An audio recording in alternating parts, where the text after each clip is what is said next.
तर फ्रेंड्स, तुमच्याही साडीचे असे काठ लहान असतील आणि तुम्हाला जर पॅचवर्क डिझाईन बनवायची असेल तर सगळ्यात आधी आपण काय करायचं, ही जी धडी आहे तर ती अशी जॉईंट करायची आहे, म्हणजे आपली धडी जी आहे त्याची जी ब्रॉडनेस आहे तर ती रुंद होते आणि त्यामुळे आपला त्यामध्ये जो पॅच आहे तो खूप सुंदर असा निघतो। तर इथं सेंटरपासून मी धडी जी आहे तर ती जॉईंट करून घेतलेली आहे। तर वटपौर्णिमा स्पेशल पॅचवर्क डिझाईन तुमच्यासोबत मी आज शेअर करणार आहे, सो नक्की बघा। इथं आता मी धडी जी आहे आपली जॉईंट करून अशी सेंटरपासून घेतलेली आहे। आता त्यानंतर आपल्याला यासाठी लागणार आहे कॅनव्हास, कारण आपण पॅचवर्क ब्लाऊज जे आहे रेडी करत आहोत, तर त्यासाठी आपल्याला कॅनव्हास लागणार आहे। तर मी धडी सेंटरपासून जॉईंट केलेली आहे आणि धडीला जे आहे मी वरती दाबटीप सुद्धा मारून घेतलेली आहे। तर आता कॅनव्हासच्या पॅक बाजूला आपण गळारुंदीचं माप टाकायचं आहे, जसं मी इथं टाकलेलं आहे। त्याच्यानंतर जितका आपला गळा असतो पाठीमागचा तितका गळ्याची जी लेंथ आहे तितकी आपण टाकायची आहे आणि जसं की बघू शकता दाखवल्याप्रमाणे आपल्या पॅचचा जो आहे तो तसा शेप काढून घ्यायचा आहे सगळ्यात आधी। तर हे बघा, पंचकोनी आपला बॅकचा जो आकार आहे तर तो प्रॉपर येतो आणि त्यानंतर पॅचचा जो शेप आहे तो अशा टाईप येतो। तर तुम्हाला जर या व्हिडिओचं स्पीड थोडं जास्त वाटत असेल तर तुम्ही तुमच्या मोबाईलमधलं व्हिडिओचं स्पीड आहे तर ती कमी करून बघू शकता।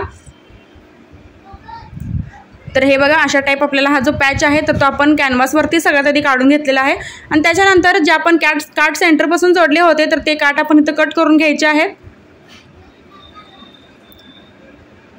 तर सगळ्यात आधी आपण असं सेट करून घ्यायचं आहे कॅनव्हास आपल्या काठावरती आणि त्यानंतरच मग आपण हा जो पॅच आहे तर तो कट करून घ्यायचा आहे काठावरती। तर तुमच्याही काठ असे लहान असतील तर सगळ्यात आधी असे सेंटरपासून जोडून घेऊनच मग हा जो पॅच आहे तर तो तयार करायचा आहे। आता जो पॅच मी कट केला होता तर त्याला मी सेंटरपासून मारून घेतलेला आहे टीप, म्हणजे प्रॉपर आपला जो पॅच आहे मी असा रेडी केलेला आहे। तर आता तुम्ही ह्याला प्रेससुद्धा करू शकता, तर मी तर टीप मारून घेतलेली आहे। तर आता हे बघा, आपल्या चारी बाजूने आपला जो पॅच आहे तर तो असा काठाला जोडून घ्यायचा आहे, म्हणजे कॅनव्हास आणि काठ जे आहे तर ते पूर्ण जोडून घ्यायचे आहेत।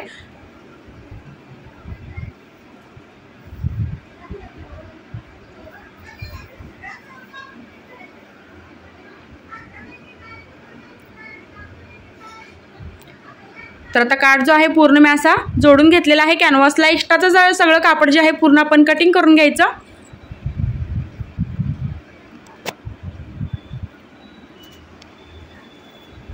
तर याला आपण थोडंसं प्रेस करून घेणार आहोत, त्यामुळे काय होईल, व्यवस्थित आपला जो काठ आहे तर तो सेट होईल कॅनव्हासला। आता परत एक आपण छोटासा इथं पॅच काढणार आहोत, जसं की तुम्ही दाखवल्याप्रमाणे हा जो पॅच आहे तर तो काढू शकता। तर शंकरपाळीचा जो आकार आहे तर तो मी इथं काढलेला आहे। तर जितके तुमचे काठ शिल्लक राहिले असतील तर त्या हिशोबाने तुम्ही हा जो आपला बॉटमचा पार्ट आहे शंकरपाळी टाईप मी आकार दिलेला आहे तर तो काढून घ्यायचा आहे। आणि याला तिन्ही बाजूने टिपा मारून घेतलेल्या आहेत आणि एक बाजू मी अशी ओपन ठेवून आतल्या साईडला असं सेंटरला मी फोल्ड करून घेतलेलं आहे। त्याच्यानंतर चारी बाजूला आपण याला टिप देणार आहोत, म्हणजे अगदी व्यवस्थित हे लॉक होतं आणि ह्याच्यावरती लेस लावल्यानंतर सुद्धा ह्याचा जो गेटअप आहे खूप छान येतो, कुठेही ह्याचे एक्स्ट्राचे धागे वगैरे निघत नाहीत बाहेर।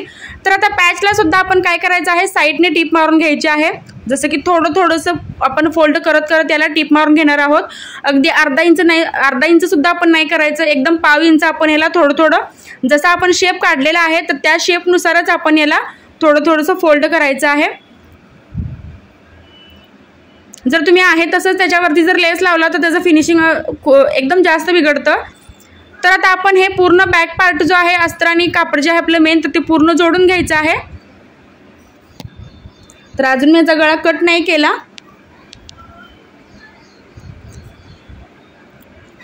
आता आपण याला सुद्धा अशी टीप मारून घेतलेली आहे आणि जितकं एक्स्ट्राचं शिल्लक आपलं कापड इथं राहिलं होतं तर ते सुद्धा आपण इथं कटिंग करून घ्यायचं आहे। आणि सगळ्यात महत्त्वाचं, आपण पॅच लावायच्या आधी आपण टक्स मारायचे आहेत, कारण पॅच लावल्यानंतर काय होतं, एक पॅचवरती ते टक्स येतात आणि ते अजिबात व्यवस्थित दिसत नाही। तर त्यामुळे पॅच लावायच्या आधी आपल्याला टक्स मारून घ्यायचे आहेत। आता हा सेंटर पॉईंट आपल्याला ठेवायचा आहे, इथं बघू शकता कापडाचा सेंटर पॉईंट इथं आपण काढून घ्यायचा आहे। तर इथं मी गळारुंदी टाकणार आहे 2.25। इथं मी कटसुद्धा दिलेला आहे। आता बरोबर सेंटर टू सेंटर इथं आपण ठेवायचं आहे पॅच आणि जिथं आपण गळारुंदीचं माप टाकलं होतं वरती तर तिथून आपण टिप चालू करायची। तर सगळ्यात आधी आपण एका साईडला असं पिनअप करून घेऊयात। तर हे बघा, अर्धा इंचच्या स्पेसवरती मी इथं टिप मारत आहे। जर तुम्हाला पॅच पलटी करायचा असेल तर तुम्ही आतल्या साईडने लावून बाहेरच्या साईडला पलटी करू शकता। तर मी याला पायपिंग लावणार असल्यामुळे मी जो पॅच आहे तर तो आहे तसाच मी लावत आहे, पण तुम्हाला जर पायपिंग लावायची नसेल तर तुम्ही उलट्या साईडने लावून जो पॅच आहे सरळ बाजूवरती पलटी करू शकता। तर आता आपलं सेंटरपासलं सगळं कापड जे आहे पूर्ण एक्स्ट्राचं कट करायचं। आता बाहेरच्या साईडला सुद्धा पॅचला मी अशी टिप मारून घेणार आहे आणि जो आपला शंकरपाळीचा आकार आपण इथं कट केला होता तर तो इथं आपण असं सेंटरला दाखवल्याप्रमाणे जोडून घ्यायचा आहे।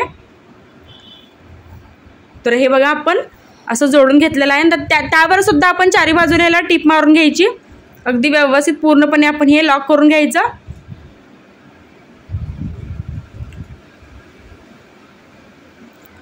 तर बघू शकता आपला जो पॅचचा आकार आहे अगदी परफेक्ट आलेला आहे। गेटअप जो आहे पॅचवर्कचा एकदम मस्त आलेला आहे आणि फिनिशिंग सुद्धा एकदम छान आलेला आहे। तर आता आपण लावणार आहोत याला पाइपिंग।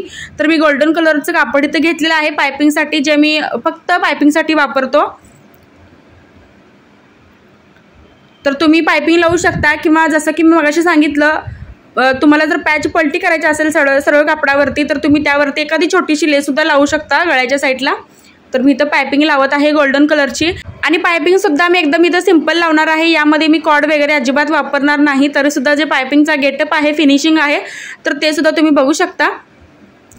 तर सगळ्यात आधी आपण असं लावल्यानंतर जे आपले 3 कोपरे आहेत तिथे आपल्याला कट्स द्यायचे आहेत जेणेकरून आपला जो पाइपिंग आहे तिथं जाड होणार नाही। तर हे बघा अगदी परफेक्ट फिनिशिंग सोबत आपले एकदम सिंपल पद्धतीने मी पाइपिंग लावलेली आहे। तर हे जे गोल्डन कलरचं कापड असतं तर ते तुम्हाला कुठेही कटपीसमध्ये अगदी इझिली मिळून जातं। तर ते फक्त तुम्ही पाइपिंगसाठी वापरू शकता। तर त्यामुळे खूप छान असा आपला गेटअप येतो ब्लाउजला। तर तुम्ही फ्रंटला सुद्धा वापरू शकता, बॅकला सुद्धा वापरू शकता।